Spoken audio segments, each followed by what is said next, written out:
Hello, everyone, and welcome to Kilowatt, a podcast about electric vehicles, renewable energy, autonomous driving, and much, much more. My name is Bodhi, and I am your host. And today, I'm just now realizing this is probably not the greatest place to record. I am at my friend's house in Vegas, and the pool heater's going, which is nice because she was nice enough to heat up the pool for us. But yeah, a lot of noise back there. But the house has more noise in it, so this is where we're doing it. On today's episode, I am joined by Jeremy Cohen, who is the Director of Real Estate Partnerships at SWTCH Energy. And what SWTCH Energy does is they work with real estate, think multifamily dwellings, commercial buildings, that kind of thing, to bring EV charging solutions on site. SWTCH Energy focuses on making EV charging easier. Like I said, at apartments, different workplaces, any place basically where you're going to have multi-tenant properties. They use this smart energy platform that they've built that allows more chargers to run existing infrastructure without doing any expensive upgrades.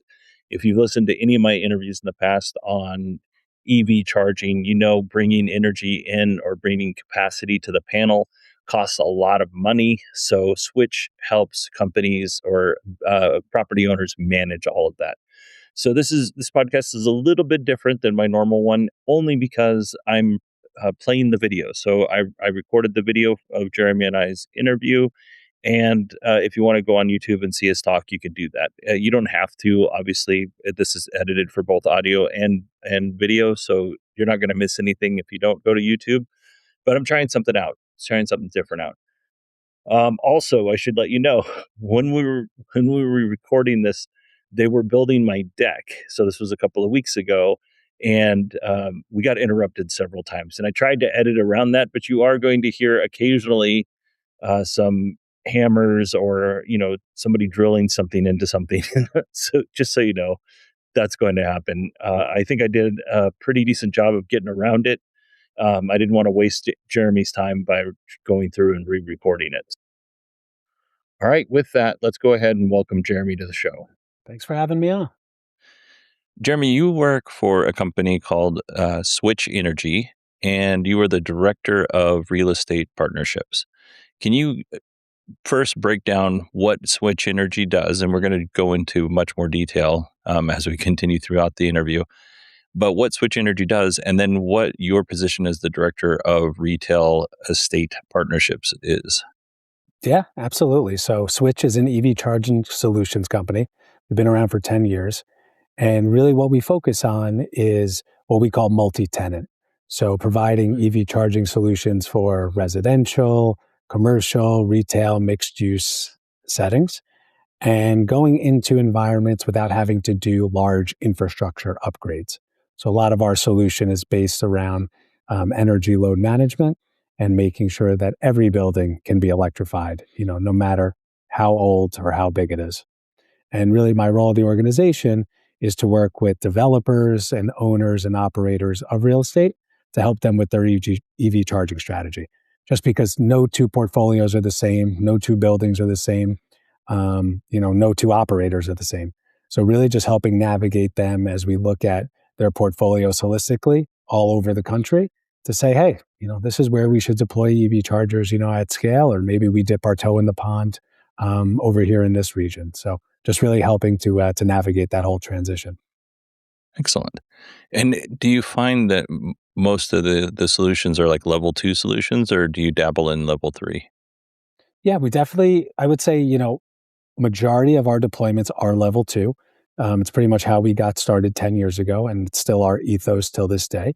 We do also dabble in level 3. I think it all just depends on the asset type.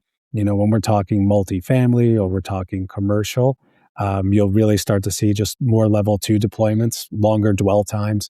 80% of charging takes place at home or at the office. So level 2 is the preferred model there. And then level 3 is where you're really starting to see, retail shopping centers, major corridors, highways, things of that nature as well. On the SWTCH website, it says that you have a whole platform. And I actually, last night, in preparation for the interview, I was like kind of going through this and I was like, oh my goodness, you have a lot of different solutions. So it sounds like it's not just something like where somebody reaches out to you and then you connect them to a bunch of third parties and we Frankenstein something together. It sounds like you have a whole solution from beginning to end. Yeah, no, great observation. So essentially, our umbrella or suite of services is called Switch Cortex. And what Switch Cortex is these incredible suites of services that all revolve around EV charging. And the genesis of that is really so that way you don't have an owner and operator group that is consistently scratching their head saying, we need this, we need that, and we start working with multiple vendors. The Switch Cortex umbrella allows us as Switch to go into any type of environment and offer the right solution based on that environment's needs.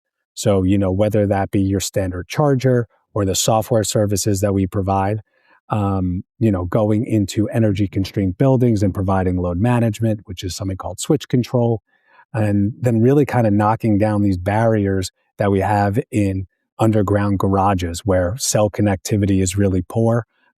We've developed our Switch Echo solution, and then Switch Connect, which is this incredible building platform, building services where we go into buildings and smart parking applications and property management services and integrate our software so it's just one cohesive unit. So, I joke with groups, we can make it as elementary as we want it to be, or we can get as sophisticated as you want it to be also. But just know that EV charging kind of lives within the ecosystem of the built environment. So, we can kind of play in any type of arena and offer just the right solution overall.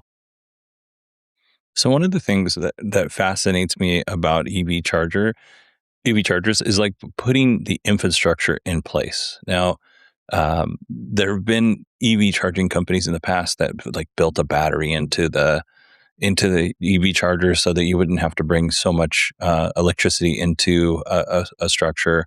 Can you walk us through how you would just kind of from the beginning to the end, how you would make sure that the property can supply electricity not only to the units, right, in a multifamily dwelling, but also how it would have enough for the charging infrastructure without breaking the bank? Yeah, no, it's a great question. And, I'll lead off with a joke. I say, I think the electricians are really the ones who are getting rich in this business. But, when it comes to infrastructure, it's a team play. So I do also joke that it takes a village to get an EV charger in the ground because there's just so many people and parties involved to make it happen. But, on the basic level, it's an ownership group or an operator group who's interested in adding EV chargers. And we always recommend a site visit because again, how I started this, this podcast off was no two properties are the same. You have no idea what electrical capacity you may have at a given building. You may have a 1970s building that has no power. You may have a 2000s building that's got a ton of power. So it really starts with the site visit. And with the site visit, the electrical contractors can see, one, how much available power do we have at the panel level? Two, where are we planning to put these chargers? And three, does this kind of make sense with what's going on at the building level? Where are residents likely to charge?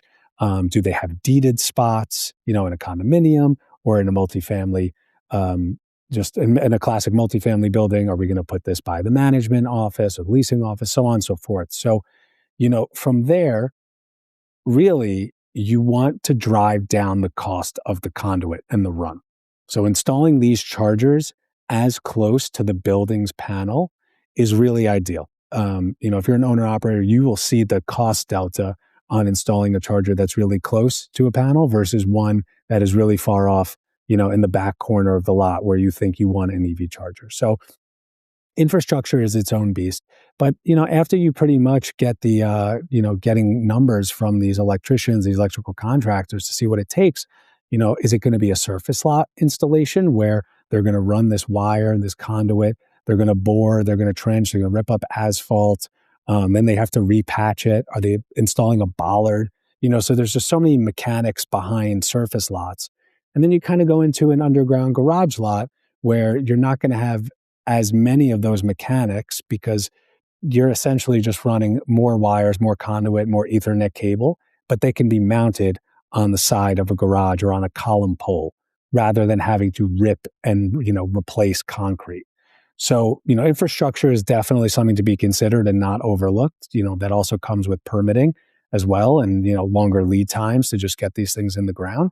But just having the right team in place who definitely know the area, who know the utility companies, who know the permitting process and working with the team, that is regionalized makes all the more difference.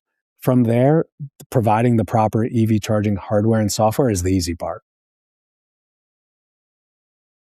So to give folks just a little bit of an idea, right, of what this can cost for my charger that I have at my house, the charger's literally on the other side of the wall. So the panel's outside, the charger's like right here on the other side of the wall. That was about, I don't remember the exact price, but we'll say $800.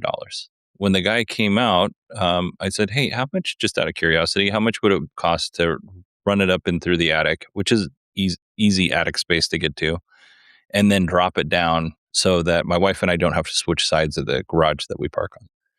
And he was like, "Huh, give me a second." Thinks about it, and he was like, "It would be about $1,200 more." And I said, "Cool, put it right here. We'll switch. We're fine." If it was like $300 more, well, let's do it. And he was like $1,200. So just to kind of give you an idea, that's like 16 feet, uh, linearly, uh, linearly, and it's I don't know, probably less than 30 feet if you run it through the attic and drop it back down. I can't imagine what that looks like if you're taking it 300 feet from where the panel is in a already established parking lot. If it was a new parking lot, it might be a little bit of a different story. But yeah, it's not cheap, and you're right with the electricians. Yeah, no, they got the best gig, in this whole industry. But anytime you need to order more materials, more labor time for the job, naturally, just the cost is going to increase significantly. Yeah, absolutely. So with that, right? So are multi-unit are these businesses reaching out to you, or are you reaching out to them? Like how are you letting people know that Switch does these has these services available? Yeah, I mean, I think one of the benefits of being, an industry leader and being around for a decade is we have such a great client base that spans all across Canada and the US and Puerto Rico. And working with a lot of these large owner and operator groups, we get incredible referrals. We word spreads quickly. A lot of groups like to know what other vendors and contractors they're working with. So naturally, we'll get brought in. Um, you start to have different portfolio groups. So, whether that be an ownership group that has, multiple portfolios, or you may even have an actual, let's say regional property manager that has multiple properties. So naturally, it's just kind of this, like this cascading effect. And we like to do a lot of marketing. We're out there. We hit all the major trade shows. We do a lot of public engagement and I'm so sorry, public speaking and engagements. A lot of panels, a lot of webinars. We like to educate a lot. I think that's one of the beautiful things of this industry is even if you think you're an expert, there's still so much to learn. And there's also so many people that are just interested in the industry. So I think one of the things that we found early on is just to educate, tell people what's going on out there. There's so much to learn. And I think, with that expertise, people will look at you as just, a natural leader and educator. And, if you're putting out good product and good work, then I think, naturally they'll buy from you, which is great. So our team just does a really good job of just selling the right solutions. Like, I wouldn't say we're a pushy bunch at all. It's one of those, let's talk about your building, what type of asset, what type of environment is it, and just propose the right solution. I think people are over all that app fatigue and, analysis paralysis, where it's like, we're just going to hit you with the facts and we're just going to make sure this works for you, you know? Yeah, and along the same lines as like proposing the right solution, your stack, right? You have the portal, the control, the nexus, the connect, all the charge. Can clients look at what you have to offer in your platform, and can they adopt certain pieces that make sense for them, or is it all kind of bundled into one, or Yeah, I maybe mean, in multiple bundles? no, it's a great question. I would say at the core of it, at the end of the day, it is the EV charger and the software as a whole and making sure that's up and operational. when you look at kind of the stack, it depends on, what you're looking to do at that given property. So, if we need to all of a sudden go from just installing EV chargers to now embedding the EV charger software, the switch software, into a smart building application or a smart parking application, that cost may be just a little different than the entry package of just people charging up their car and, us remitting revenue back to ownership. Now we start talking about AI. We have some incredible features where we have cord cutting detectors and we have surveillance videos and monitoring in a parking lot. Naturally, those things are just going to cost a little bit more. But, dealing with the right group who may, unfortunately, having dealt with theft and vandalism, they'll pay, for it because they want, access to that, suite of services. So again, it's just all depend on the right group, the right property and what they need. It's a consultative approach, in that manner. But just knowing that there's multiple tools in the tool belt, I think is just like a really great thing to have. Is there some sort of partnership in terms of when somebody charges, does the property owner get all of that money? Is there a split between Switch and the property owner? How does that work? Great question. So I joke, I say, we don't dip our hand in the cookie jar. So really, at the end of the day, our business is focused on providing the chargers and the software to support it, making sure that the actual EV driver's experience is great, and all of the revenue that's being generated from the EV charger is then just remitted back to ownership. Because at the end of the day, it's that owner's building, it's that owner's electric, it's the cost of their electric. So it's really on them to determine, what their markup wants to be. Do they want to put a markup on the electricity dispensed, and create a little profit? Do they want it to just be a break even, provided as an amenity and as nice to have? So however, we're happy to oblige, however ownership wants to structure, their financing model. And then we are essentially just remitting the revenue back to them. We're not taking, a revenue split with them. We're a software company. So really, at the end of the day, we want to make sure we're deploying the chargers. So that's the hardware. And then just having our software be the backbone of that. And the ownership groups are, essentially paying for our services, for our software. So, okay, good. So whatever kind of service agreement you come up with, that's what they're paying. And beyond that, they're keeping the difference. Yep. It's their revenue. It's their electricity. We're just, we'll be the bank, just making sure they get it back to them. Perfect.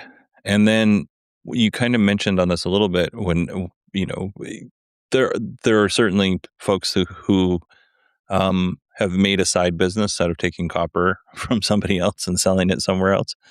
Um, what mechanisms do you have in place to kind of make sure that these charging systems are operational? Because if somebody is trying to make a little bit of a profit off of this, or even break even, having those chargers down for a period of time can, especially in a populated area, having those chargers down can be expensive for them. But also, how many times do you have to send a truck out there to diagnose what's going on? Is it that somebody took the charging cable, or is it that a board needs to be replaced? So how was Switch handling that? Yeah, it's unfortunate. It's like if we didn't have to worry about providing great service and ensuring great uptime, you then have to worry about vandalism and theft. So, I think as a company, we approach it where how can we minimize this as much as possible? And it is creating these types of solutions where we can provide a pedestal that has, eliminates as much cord cutting as possible. So it is essentially a heat detector. The actual cable itself would be smart enough to know when all of a sudden scissors are approaching the cable. And then once a potential cable is cut, there is a surveillance camera on top of the pedestal.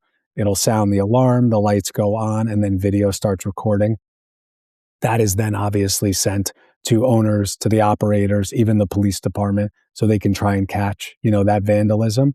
And it's really unfortunate because it is happening in densely populated areas. Copper is definitely, for business or for sale type of industry also. So, we recognize that. It's unfortunate. But, through O&M plans, ongoing maintenance and preventative plans, We can ensure that, if something unfortunate like this happens, we can get you a cable replacement quickly. We can replace the charger quickly. So there are packages out there that we definitely provide. Say, we acknowledge this is an unfortunate reality, and look at this like a potential insurance policy, if you will. So we do provide O&M plans. We do provide these great cord cutting cable capability plans. But at the end of the day, it's really hard to stop someone who's on a mission to just create more havoc. So with that, how does Switch measure uptime and optimize uptime? Because numbers are fluid. 99% uptime for one company may not be what the reality is. Um, so how does Switch kind of measure that? Yeah, it's a good dovetail question because uptime for us too.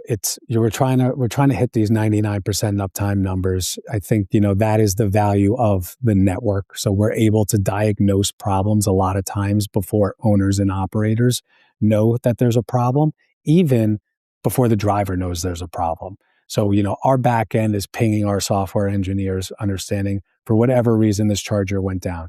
Can we remote diagnostic in? And we'll make it happen.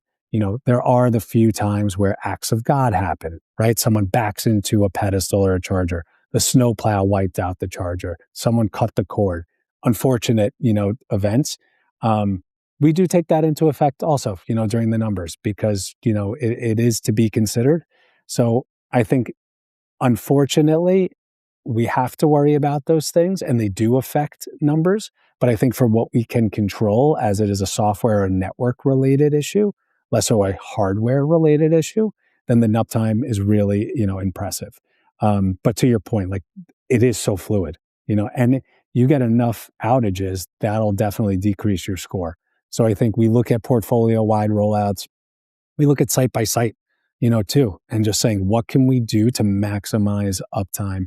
And that also includes, 24/7 support, support agents, tiered support agents, depending upon the actual problems that we encounter. How quickly are they escalated? How quickly are they resolved? I think at the end of the day, everyone is just really incentivized to just keep these chargers up and operational. Because you have to. It's a business at the end of the day, but it's also a user experience out of the end of the day. You have those chargers down long enough, we're going to be hearing about it, and then, you want to keep a good reputation too. So I know it's a little broad, but the numbers are certainly fluid based upon, external factors, internal factors, you kind of name it. Yeah, I don't think that's too terribly broad. Like, I do understand it's not easy, especially if you are looking at, if you have one site and you have 99% uptime versus a company that has 70 sites and has 98% uptime, Exactly. the 99 is going to look better all day long. Exactly. Um, I kind of want to go back because one of the things that I find the most interesting, and I should have asked this question earlier, but one of the things I find most interesting about EV chargers, and there's a lot, but the infrastructure and what it takes to put an EV charger in the ground. You're dealing with companies like Switch, you're dealing with the property owner, you're dealing with the local government, and then you have to deal with the utility, and not just the utility that's bringing the electricity in, but are there gas lines underneath us? Where's the water? Do we dig into this right here, or are we going to hit a water line and cause a huge problem later?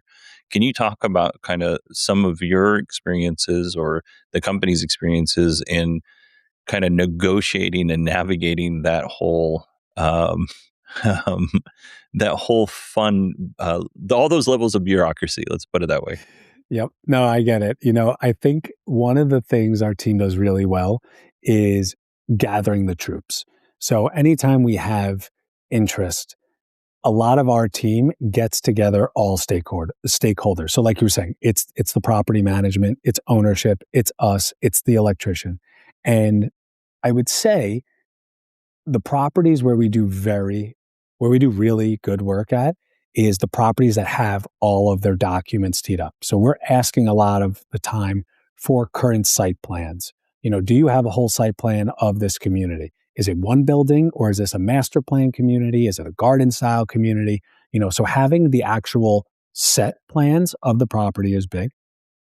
Getting single line diagrams, of the electric is also really big. And then also navigating, how much property management knows, because we want to keep them in the loop as much as possible. We may not be the only CapEx project going on at the building. They may be doing a roof replacement, a boiler replacement, you name it. So then all of a sudden, whose work is going to stop? Who's going to get going first? Are we going to do this in conjunction? Do we need to shut down the garage for this? Do we need to hit the power, for a day? So I think having really great management also makes the difference. And I came from third party property management before I was in EV charging. And, you can't stress communication enough in that industry. So, we are looking at site plans. We are looking at single line diagrams. We are communicating with management. There's also communicating with residents. Sometimes you have to break the hard news like, hey guys, we're going to have to shut down this garage, for a week. So whatever that may be. But I would say working with these electrical contractors that are really savvy for their area and working with the permitting departments and the building departments, they will know if there is water lines underneath. Are there gas lines underneath? Do we need to shut things down ahead of time? And that's why I joked with you earlier, Bodhi. I was saying it takes a village to get a charger in the ground.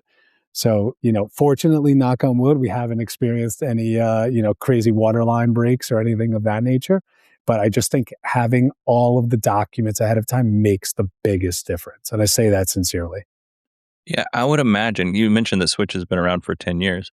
I would imagine that it's a lot easier today to put a charger in the ground than it was 5, even 3 years ago, right? But especially 10 years ago, forget about it. Mm-hmm. Um, Now, when it comes to, let's say a site brings in X amount of chargers and they're like, that wasn't enough. Maybe a couple years down the road, how easy is it to kind of scale up capacity? Yeah, no, it's a great question. I would start that conversation off by telling anyone who's interested, go more than what you think you go for more chargers than you think you need, because eventually you're just going to need more. But, it's not always the case. So, I think things with just load management, and it could be as basic load management with some of the actual chargers, the hardware comes with. So all the way to advanced load management. So you're sinking in, let's say 10 chargers at a clip. You know how much the panel was able to take, and that was the perfect number, let's say for 2 years ago. And now all of a sudden you have way more residents in your lot who have EV cars. They want to charge, you want to add more chargers.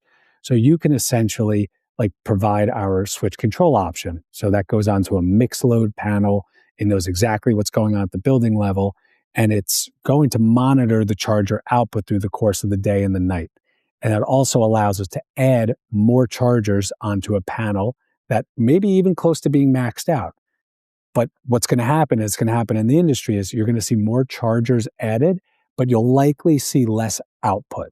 So those chargers aren't going to be spitting out, let's say, a full 7.6 kW or 32 amps.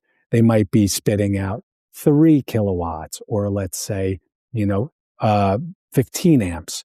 Because in multifamily, we'll take multifamily for instance, multifamily charging is just like charging your cell phone. You go to bed at 10 o'clock at night, you plug in your charge, you plug in your phone, and you wake up at 6 a.m. the next day. You don't care how long it took. You just care that your phone is charged at 100%. Same exact thing is happening in multifamily. People are coming home from work 5 or 6 at night. They're going to plug in their level 2 charger. They're going to go to work at 6 a.m. the next day. They have 100% charge. It doesn't matter if it took 4 hours, 6 hours, 8 hours to get there. So back, kind of circling the airport, back to how we got to this initial question, Bodhi, was you're going to see more chargers eventually added with groups that don't want to do big infrastructure upgrades because they already did the infrastructure upgrade to get the chargers in the ground. You're going to see these chargers essentially dovetailing off of each other. They're speaking to each other. They're knowing when a charge is at 80%, then they can start throttling up the next charge to 20%, just to satisfy what's going on in the lot. And that's eventually how you're going to get to mass scale of chargers. And it'll be a slower play. It's not going to be as slow as a trickle charge for like a level 1 that's going to take 24 hours. But you're going to see probably a multifamily charger, if you have 20 or 30 in the lot and they're all sharing power, probably closer to 8 hours on a full charge. But it's the way to mass scale is that load management piece. Yeah, and I have the ability to charge at 48 amps, but I dropped that down to like 26 because Hmm. I don't really care. It's it starts charging at 9 o'clock at night, and typically, I'm looking at I'll get an alert at like 2 or 3 in the morning that it's charged. So definitely, if you're in a hurry and you don't have much time, that's a problem. But if you're not, or if you're charging during the daytime when nobody else is charging, you might get all of whatever's available to you. That's exactly right. Utility companies incentivize those that aren't charging during peak hours too. So if you happen to be one of the lucky ones that works from home, you know, charge up at 1 o'clock, charge from 1 to 5 when no one's at the building. But when everyone starts to come home at 5 or 6 at night, just know that one, the cost will probably be greater to charge as well as the slower charge. So, it becomes a game of chess at that point. Yeah, and it is funny. Um, I had this conversation with a coworker of mine just recently, and he's a brand new coworker, and he's like, "Yeah, I was going to go with an EV," and I had one friend that had this great experience with charging, and another friend that had a terrible experience, and with road trip charging. And he's like, I just didn't know what to do. And I was like, yeah, we'll talk later when we have a little bit more time. But the one friend, this was a couple of years ago when this happened. One friend was on CCS2 or CCS charging, and the other one was a Tesla. So totally different experiences for a lot of different reasons. Now we kind of all share the same network, so it doesn't really matter. But yeah, it's kind of one of those things with an EV. You have to change your mindset a little bit when it comes to putting energy back in the car. Yep. You get a little more adaptable. Yeah, and despite many saying it's the death of the EV, we're still continuing to see infrastructure for EV grow, whether it be level 2 or level 3 charging. Um, Yep. Kind of with what you had to say though, what does the development timeline and process look like once this contract is signed and the first car is charging? How long does that typically take? Yeah, I mean, I think it depends on the client and it depends on the asset. So we may be dealing with, let's say, a retrofit property that was built in 1980, and now they just purchased 4 chargers. And how soon can they get them? The shipping is not the problem. Shipping is a couple of weeks to get these chargers on site. It's making sure that we have to go through the permitting process, get the approvals. Um, so sometimes it could take a couple of weeks, maybe upwards of a month. Then we do new developments where, the new development is pretty much ready to go and all the electrical infrastructure is already there. They've pulled wire and conduit to the spot, and all they have to do is just get the chargers to the site, mount them, and energize them. And that could be a couple of days. So it all depends. And then you start talking about fast charging and, level threes and DCFCs. And, some of those projects takes, north of 6 months, 9 months, because you have to bring in a whole new transformer. So now you're dealing with the utility company, just waiting for them to drop a transformer, yet alone start doing the trenching and all that. So, those projects take forever. So again, it all depends on the asset type, but, I would say any project on a given day, what we see average wise could take about four weeks or so. That's not bad. Yeah. Especially when you consider, I mean, all of the permitting and all the cost and all of the trenching that has to go with a level 3, 4 weeks, and you can have X amount of chargers on your property. That's great. Yeah, Uh, yeah. and I don't want to confuse. I wasn't saying that. I was comparing level 2 infrastructure versus level 3. I'm not saying that level 3 would take 4 weeks because that's infinitely more complicated. It may take them 4 weeks to ship from the manufacturer on that Yeah, one. yeah, absolutely. So I want to talk a little bit about security, and then I want to talk about some customer facing stuff because we've pretty much been sitting looking at the what the property owner would have to go through to get this done. When it comes to security, I'm assuming you're managing all of the firmware and software updates, and you're also managing like data and operational security. Yes. Okay. Yeah, absolutely. Everything is SOC 2 compliant. The highest compliance you could ask for, and that is required because to your exact point, Bodie, there's just so much data there. There's obviously resident information. You have credit cards to account for. But yes, no, security is definitely one of the biggest things. And sometimes we submit large RFPs to, let's say, universities where you have to have the highest of the highest. Um, security features. So it's something we take definitely seriously, being a network and a software provider. What is an RFP? Oh, like a request for proposal. Okay. So, sometimes you go into, let's just say, like a government proposal or an education proposal where, you're just going to have so many rules and regulations to follow. They take security, to the utmost standard. So, we just need to make sure that we're always abiding by that. Gotcha. Now, in terms of the customer side of things, right? You mentioned that it may be that a property owner chooses not to charge, or maybe charge very little for the energy that it's providing to customers. How is like the billing? How's the billing handled, and the pricing? It sounds like the owners of the property get to choose their own rates, and then I would assume that they could do like time of day or usage or loitering fees, that kind of thing. Is that all baked in? Yep, spot on. So, when we bring on a client, our customer onboarding team will provide them a form, and it says, how do you want to start to charge? How do you want to bill? And to your exact point, Bodie, do they want to charge by kilowatt hour? Do they want to charge an hourly rate? Do they want to enforce loitering? I call it the kick in the butt to get off the charger. They can do all of it, and it's fluid. They're never, locked in.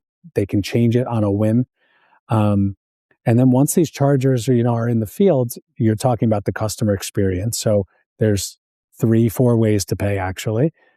90% of our users download the Switch app. They create a digital wallet. They go up to the device and it pulls from their wallet. They start charging and it pulls from their wallet. The second is RFID cards. We can issue RFID cards that sit within the wallet. They tap the charger, it authorizes the device, and it pulls from their account when the charge is done. The third, is a QR code. There's always a QR code on all of the chargers. So even if you're a resident or even if you're a guest, you can just scan the QR code, input your information, initiate the charge. And then the fourth are credit card kiosks. That could be for level 2 as well as for level 3. And what Switch is doing is Switch is collecting all the revenue transactions over the course of a period of time, and we are just remitting it back to the ownership group. Because again, it's their money, it's their revenue, it's their electricity that they've decided to either mark up or not mark up. So, yep, just so many different ways, super flexible. And the team will help. We can help model margins if need be. You could see what's going on in a local area. How does your chargers compare to others in the area? Do we want to set these chargers as public chargers, as private chargers, maybe a mix of both? And what that allows you to do also is potentially charge different rates. If you've all of a sudden planted EV chargers that say like at a commercial office, well, maybe you want to charge the tenants who are there at work from 9 to 5 a certain rate, but then from 5 p.m. on, you can charge a different rate for transient users who just happen to find your chargers, on the Switch app or on Google Maps, on PlugShare. So there's just so much opportunity for an ownership group to really get creative in terms of monetizing. Well, that's all I had for you, Jeremy. How would people find you if they wanted to learn more about what Switch Energy is doing? Sure. It's feel free to reach out on my email. It's first name Jeremy, Jeremy .Cohen, Cohen, at switchenergy.com. There's no I in Switch. Right. And I'll also put a link in the show notes with that information as well. I won't put your email in there because that's an easy way for people to spam you. But everything else I'll put in there. After I just broadcast it out to the ether. Yeah. Yeah. Except for when it's written down, and I used to have my email in my podcast notes. So it was easy for people to get a hold of me. And yeah, it's easy for everybody to get a hold of you, even if you don't want them to. It's a whole new world out here. For sure. All right, sir. Well, thank you so much for coming on. I appreciate you being so generous with your time. No, my pleasure, Bodie. Thanks for having me on. I really enjoyed it. All right. I want to thank Jeremy for being so kind with his time, and again, patient, because we were going through some construction on the house. So we had to stop recording a couple of times and let them finish doing what they were doing. But yeah, I want to thank Jeremy for coming on. if you want to see what Switch is up to, it's SWTCH. So it's Switch without the I, energy.com. You can see what they're up to there. And then obviously Jeremy left his email, so you can contact him if you would like to do that. But I'm not going to put that in the show notes. I'll put everything else in the show notes, but I'm not going to put that in the show notes just because that is just a place to get scraped and Jeremy to get spammed. So, and yeah, I'm looking forward to our next episode, which is Chris Figueroa, and we're going to talk about Firecart, and we'll get into that more next episode. Thank you, everybody, and I will see you soon. Oh, you know what? If you want to email me, it's Bodie, BODIE at 918digital.com. You can follow me on LinkedIn. That's Bodie Grimm, BODIEGRIMM. And then what else? You can support the show on supportkilowatt.com. All right, everybody, I'm going to dinner. Thank you so much. I hope you all had a wonderful weekend. And this episode should be actually out on time. So pretty happy about that. Thanks so much.